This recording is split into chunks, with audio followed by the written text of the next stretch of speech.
Hi there, beautiful people. I am back. I wanted to make another video about Hep C.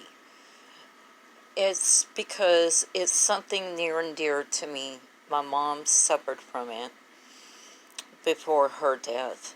My husband had it, and I'm crossing my fingers and hoping and praying that he has killed this dragon.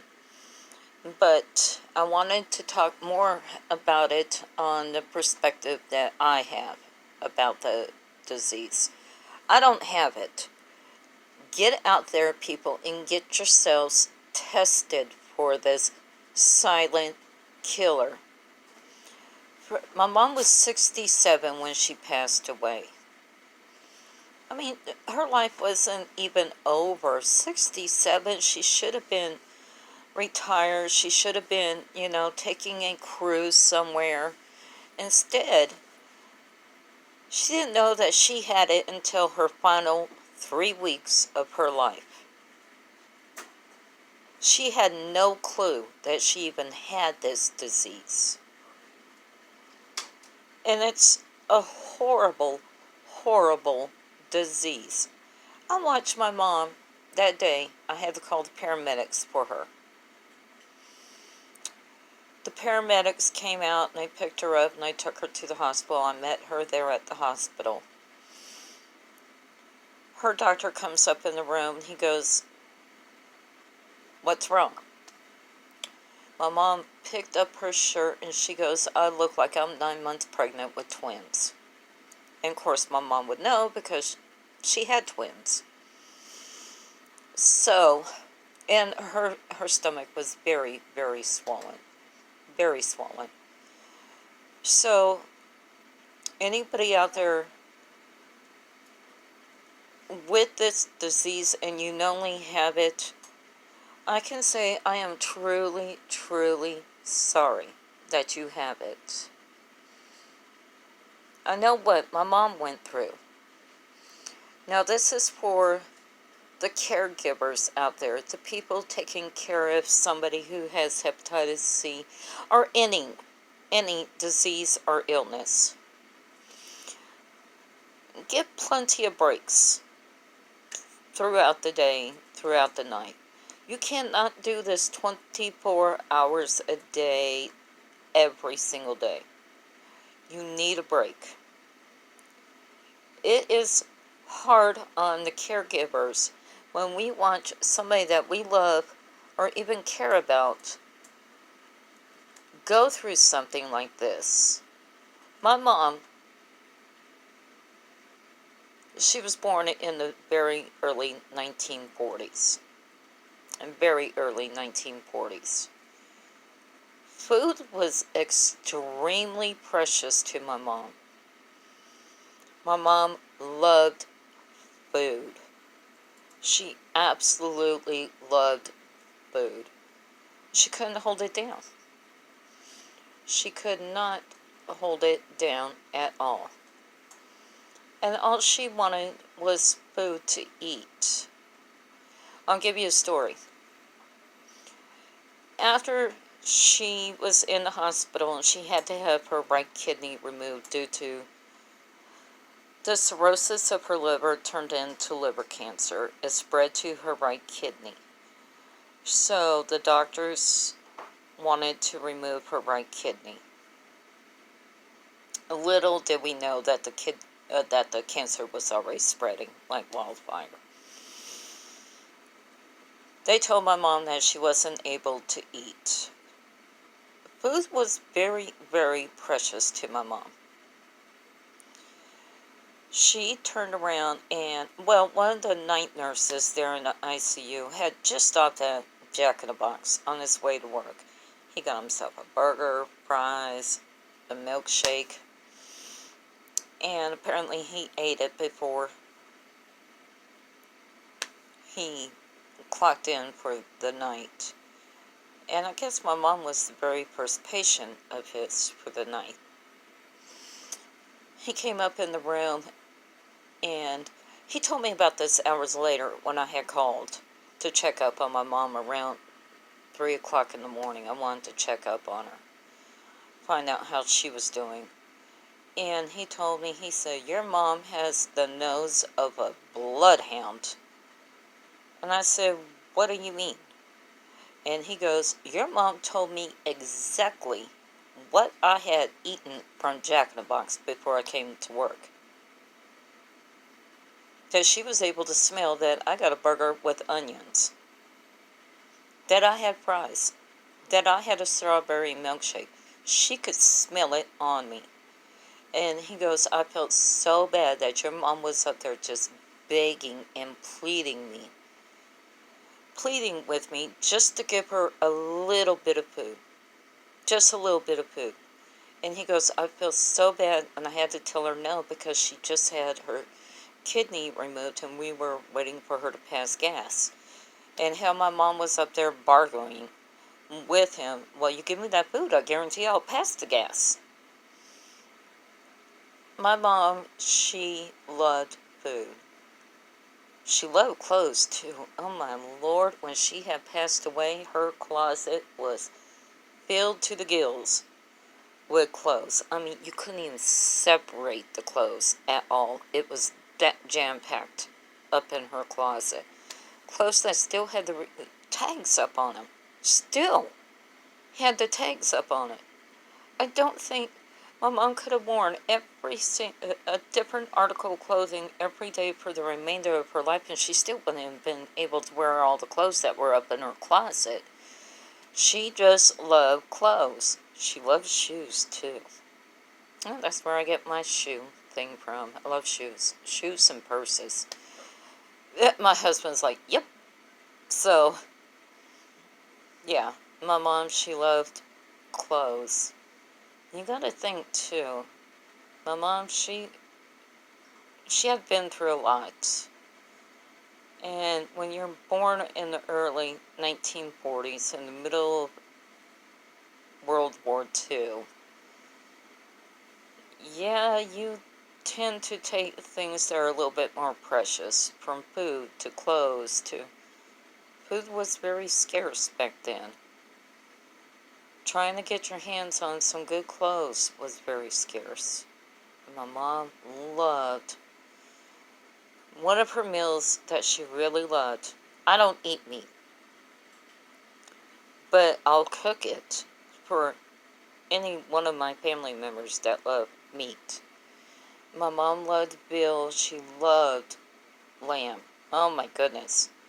Her dad's side of the family were kosher butchers. So lamb, of course, they had plenty of lamb, especially for the high holidays. And my mom just loved lamb.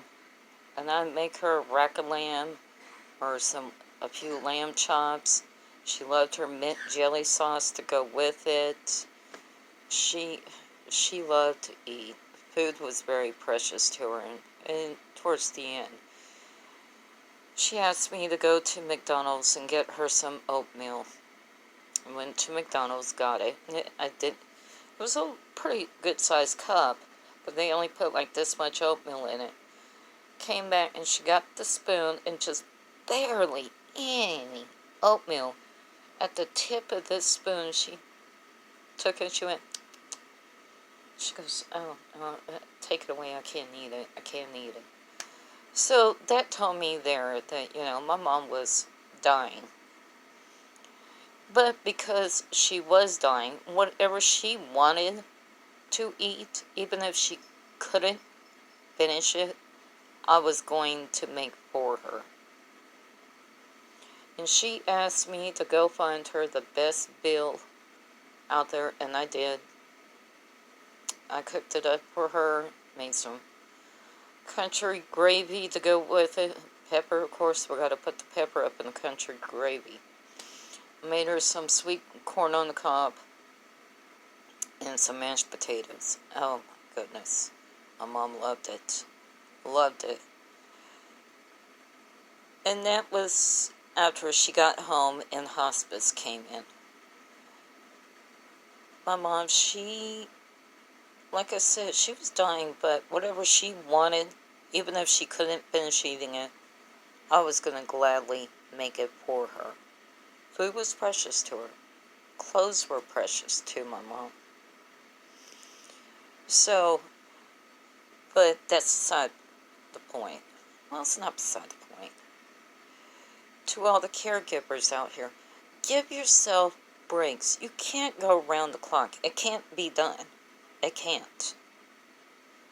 And I know plenty of people out there are trying. You can't. You got to give yourself a break. You have to give yourself a break. I mean, between me, one of my brothers, and my oldest son, I mean, we were just working around the clock trying to help out my mom. We were absolutely trying. And it was wearing us down. And there was 3 people there to help. And we were all being worn down by having to work so hard to accommodate my mom in what she needed.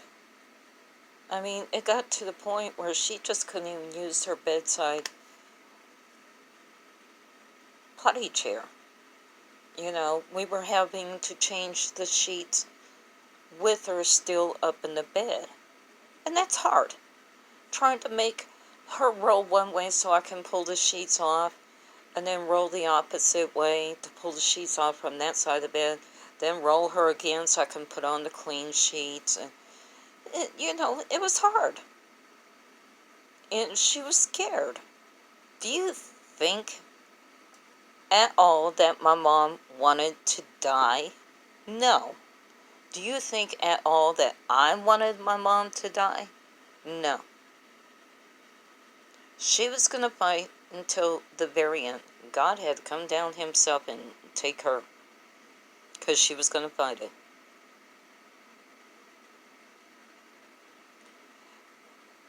I went completely hysterical. Always, always, always remember this, people. If you are the caregiver, make sure that you have that support system for yourself. Always. It's no fun. It's no fun. I remember in the hospital when they were discharging my mom, and they went to pull out the IV, but they had to remove the tape first. This before they were sending her home with hospice.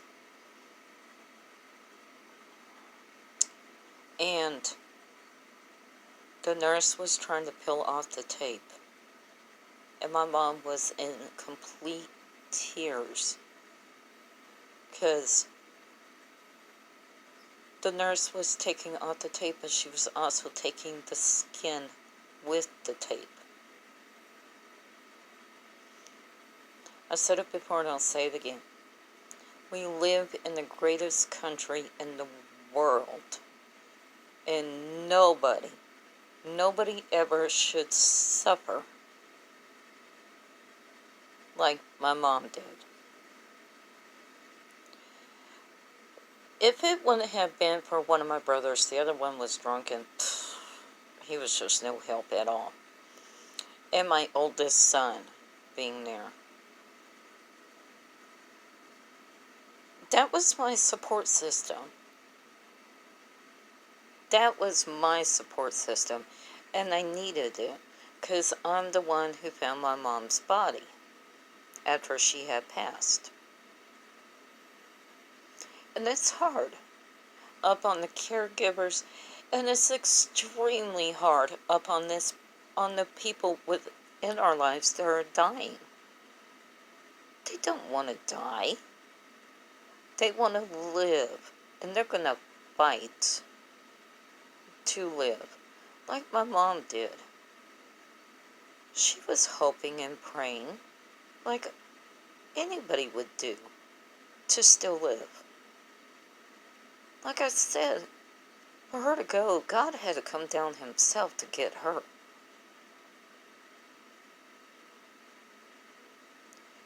Get out there and get yourself tested, people. I don't have it. And which I'm very, very thankful for.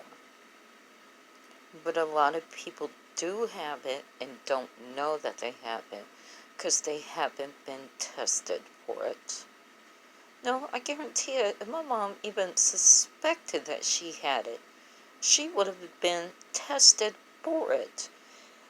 And don't think because you go to the doctor and you get routine blood tests done that they're testing for it. No, they're not. You have to request the hepatitis C test. This has to be specifically up out of your own mouth to your doctor. Hey, test me for hepatitis C. Just because you go there and you're getting blood drawn and all this other stuff, don't even think for a moment that they're testing you for it. No. You have to ask to be tested for it. Get tested, people. It just might save your life. And don't put your loved ones through the same agony that me and so many other people had to live through. I don't want to see anybody else die from this. Nobody. Shouldn't happen. It should not happen. There's so many new treatments out there. So many.